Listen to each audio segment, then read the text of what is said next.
Merci d'être avec nous sur ce plateau, club de presse.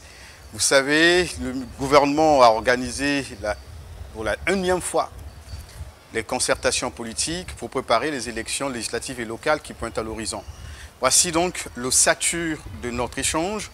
Et sur ce plateau, j'ai donc Guy Benoît de Victor qui est avec moi sur ce plateau. Aussi, Constant Ibarapéa, politologue. Enfin, Blanchard Dimi, journaliste. Merci d'être avec nous et je profite parce que cette émission se réalise le 8 mars 2022. Donc c'est la journée, vous le savez, de la célébration des droits de la femme, si on peut le dire, ou encore de la femme simplement. Tout dépend de comment chacun célèbre cette journée. Et donc bonne fête aux femmes qui nous suivent en ce moment et continuez le combat, nous vous soutenons. Chers messieurs, alors l'actualité oblige, 8 mars, dites-moi comment célébrez-vous chacun certainement avec sa conjointe, Dimi qui est mariée déjà. Bon, dites-moi, Guy Benoît Victor, comment célébrez-vous cette journée de la femme? Bon, merci beaucoup pour l'invitation. Je crois que la célébration de la journée internationale des droits de la femme, nous ne faisons qu'accompagner les dames.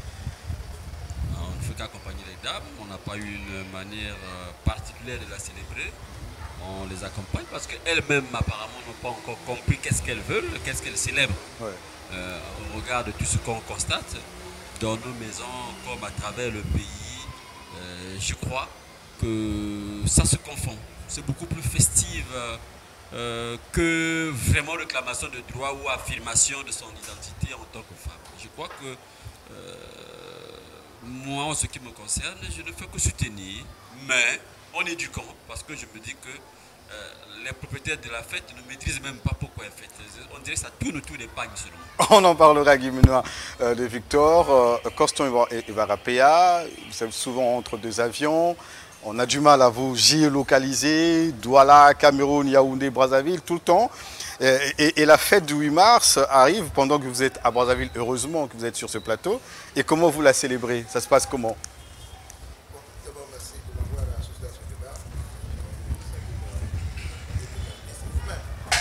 Alors, revenons à la fête du mars.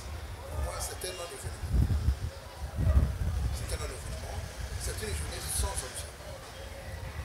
Et là encore, ça témoigne du côté mimétisme qui caractérise nous Africains.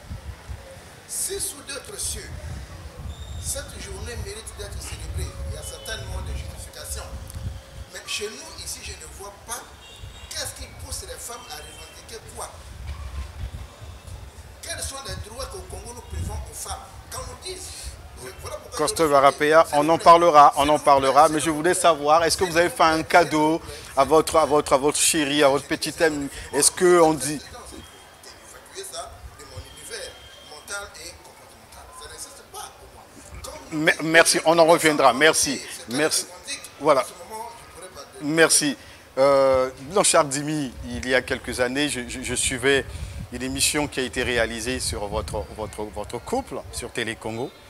Et nous vous avons vu dans la cuisine accompagner votre épouse. Est-ce que vous l'avez fait aussi sur cette journée? Est-ce que vous avez fait la même chose? Comment avez-vous célébré cette journée? Comment célébrez-vous cette journée? Je ne suis pas loin de Constant, parce que c'est une fête qui le concerne. Donc je ne peux la célébrer que quand l'intéressé m'invite. Maintenant la question est de savoir, est-ce que l'intéressée elle-même sait l'origine, la nature et l'essence ou les missions de cette manifestation? Voilà. C'est quelque chose qu'on a en réalité fait venir dans notre pays sans expliquer. Le PNID donne de l'argent au ministère, alors qui organise les femmes, qui emmène les femmes dans un restaurant, dans un hôtel, elles mangent, elles boivent, s'il n'y a pas de se distribuer des pagnes, ça devient la fête du pagne. On ne sait pas le côté scientifique, le côté intellectuel, le côté côté symposium, il n'y en a pas. Non, mais C'est des soirées de gala, Blanchard c'est Dimi, la à vous entendre parler, nous avons l'impression que vous ignorez réellement les problèmes auxquels font face ces femmes-là. Est-ce que vous pensez que ce qu'elles réclament, aujourd'hui l'égalité, l'intégration de la femme, il y a tout un ministère qui est dédié au combat de la femme, et vous voulez nous faire savoir que c'est un nom... C'est du copier-coller de la même façon qu'on a fait les derniers actes en date, c'est le coronavirus. On imite des comportements occidentaux qui ont leur réalité. Monsieur Rolali, le ministère de la femme, de l'intégration de la femme au développement, c'est quoi? Ça veut dire quoi? C'est quoi? Mais tout est clair là. Est-ce que l'homme est intégré au développement? Tout est clair, mais parce qu'il y a une sorte d'inégalité. Il n'y a pas d'inégalité entre les mœurs. Mais c'est... Oui. C'est vous qui voulez faire croire, parce que vous êtes tous en train de copier les réalités occidentales, que vous emmenez dans un pays à situation ou à régime fonctionnel social en tout. En fait du coq à l'âne. Est-ce que, donc, on comprend bien que vous êtes contre l'égalité entre l'homme et la femme. Constant Ibarapéa, vous le savez très bien, d'ailleurs, la célébration de cette journée au Congo est placée sous le signe du bilan du combat de la femme. Alors, vous voulez méconnaître tout ce combat qu'elle mène pour être au même niveau que les hommes, dans les institutions, au gouvernement 50-50, au Parlement 50-50 certainement, mais c'est ce qu'elle revendique, cette intégration. Et vous pensez que c'est un non-événement, c'est un faux combat? C'est un faux combat. D'ailleurs, les femmes n'ont jamais mené aucun combat dans ce pays. À quelques exceptions, des femmes comme Madame Céline Comban qui ont mené le combat. Les Moutou Bayon, on sait que... Ouais. Encore que c'était ça qui faisait beaucoup plus sur le canapé. Hein. Les promotions qu'elles ont obtenues beaucoup plus sur le canapé. Ça, il faut le reconnaître. Donc, il faut dire ceci, Congolais. Cette affaire, cette histoire, le fait des femmes au Congo est sans objet. Prenez un exemple. Vous regardez au Congo. Est-ce qu'il y a un test qui interdit aux femmes de faire tel ou tel travail? Aucun. Contrairement à d'autres sociétés que vous appréciez beaucoup plus. Au Congo, pour un même travail, on a le même salaire. Il n'y a pas d'égalité salariale au Congo. Dites-moi dans quel les inégalités salariales. Dites-moi dans quel domaine les femmes sont frustrées ou les femmes sont... on parle de la violence faite à la femme. Non. Les femmes sont plus violentes que nous. Les femmes sont plus violentes. Elles te demandent l'argent de mèche ou de pagne comme c'est venu dans mon hôtel. C'est un harcèlement. Si vous n'avez pas des hommes qui en ont bien suspendu, et la maison part en feu. Donc moi je voudrais dire ceci. Mon cher Moulane, il faut arrêter. La femme congolaise n'a pas de problème de discrimination.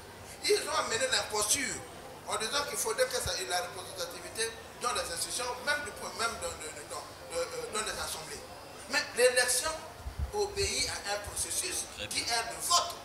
Pour être à l'assemblée, vous devez être élu. Alors, il ne faudrait donc pas que chacun est libre d'être éligible.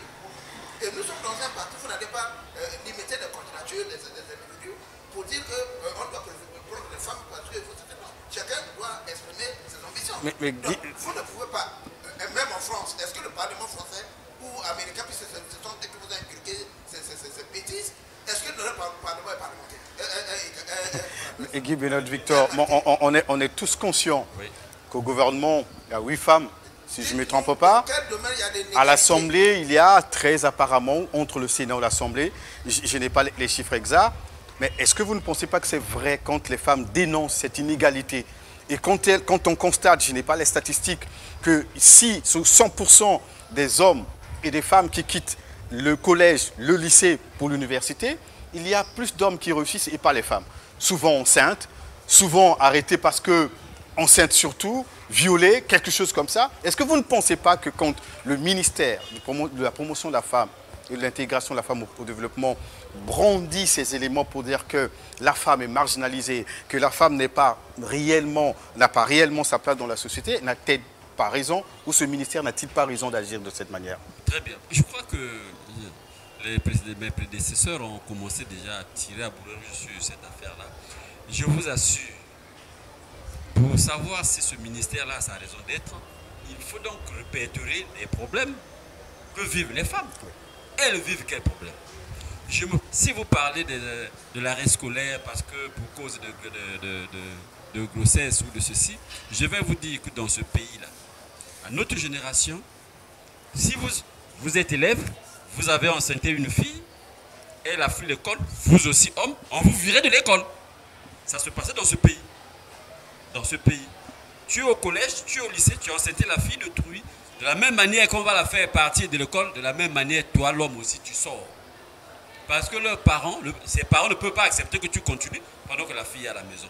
Et parce que l'école aussi ne peut pas accepter trouver des jeunes filles avec des grossesses parce que ça donnait de mauvais exemples. Nous sommes là autour de nous. Ok? Bon, aujourd'hui, y a-t-il pas des femmes ingénieures? Y a-t-il pas des femmes universitaires? Il y a des femmes qui ont eu des enfants mais qui ont fini par réussir. Ça va de l'engagement de chaque individu. Vous voyez, ça va de l'engagement de chaque individu. Mais pour qu'elles réclament l'égalité au niveau des institutions, comment on fait pour arriver à une institution? Comment on fait? Est-ce qu'il va à l'institution qui veut? Est-ce qu'on peut surtout désigner que moi je vais être au Sénat, je vais être à l'Assemblée? Il y a une procédure. La procédure, c'est l'élection. Et si vous n'avez pas la capacité de vous présenter vous-même, vous adhérez à un parti. Mais ces femmes-là n'ont qu'à adhérer au parti. Et dis-moi, pour que tu saches qu'il n'y a pas d'objet, combien de femmes ont créé des partis politiques, ont manifesté une ambition politique dans ce pays pour chercher à avoir des postes dans les institutions? Combien? Elles sont combien? Et d'ailleurs, même quand il y a quelques-unes qui s'affichent comme politiques, mais les autres femmes qui réclament les postes-là ne les soutiennent pas. Elles ne les soutiennent pas. Bon, donc les hommes qui étaient dans ce pays-là, est-ce qu'elles ont brillé? Et quel était leur résultat? Quel était le résultat de leur action à la fin du mandat? Au gouvernement, comme partout où ils sont allés. Elles sont à l'Assemblée. Combien parlent? On a vu la ministre actuelle de la promotion de la femme être virée du gouvernement. Elle est revenue par rapport à quoi? Mais vous pensez que ce n'est pas par rapport à ses compétences? Mais quand elle était là, quel était le bilan? Elle est partie, mais elle est revenue par rapport à quoi? Qu'est-ce qu'elle a fait? Elle était partie pourquoi? Elle était partie pourquoi? Et pourquoi elle est revenue? Et quand elle revient... C'est parce qu'on a constaté un vide qu'elle était irremplaçable. Mais attends. Irremplaçable pardon. À ce poste. Voilà, mais attends. Mais il fallait nous On voit comment elle mobilise les femmes à oui, mais est-ce que la gestion de l'État, c'est la mobilisation? Est-ce que la gestion de l'État, c'est la mobilisation, c'est la participation au meeting, c'est le regroupement des femmes? Est-ce que c'est ça l'État? Mais ça, c'est pas l'État, ça. Ça, c'est pas le fonctionnement de l'État. Ça, c'est le militantisme. C'est le clientélisme, ça. Merci. Ça, le clientélisme, on ne va pas s'acharner sur les femmes aujourd'hui. Voilà, laissons-les célébrer cette journée. Mais c'est elles qui sont en train de nous stigmatiser. Oui. Je n'ai pas de problème avec les femmes. Et je ne suis pas non seulement phallocrate. Ouais. Moi, ça ne me gênerait pas que nous ayons un gouvernement de... 50-50. Non, même les 60 femmes. Les 75 femmes... On peut avoir un gouvernement avec les femmes. Ça fait quoi? Alors, ça fait quoi? De la même manière que les femmes ont échoué, de la même manière les hommes ont lamentablement échoué dans ce pays. Mais voilà. Depuis 40 ans, on n'a pas d'eau, on n'a pas d'électricité. Les femmes diront ça certainement. Nous ne sommes pas au pouvoir, mais rien ne marche apparemment. Les quelques-unes qu'on a utilisées font quoi? Oui, mais il y a Bon, aussi merci messieurs. Merci. Nous allons marquer une pause pour entrer dans le plein pied de notre sujet. Je tiens à rappeler que nous sommes sur la terrasse de Tcheleka Media. Et donc vous comprenez que cette émission se tient en plein air et dans une ambiance, donc on va dire naturelle, dans une ambiance naturelle. Et donc je tiens à vous remercier, vous qui nous suivez en direct sur Tcheleka. Et donc nous marquons une pause pour quelques réajustements. À tout à l'heure.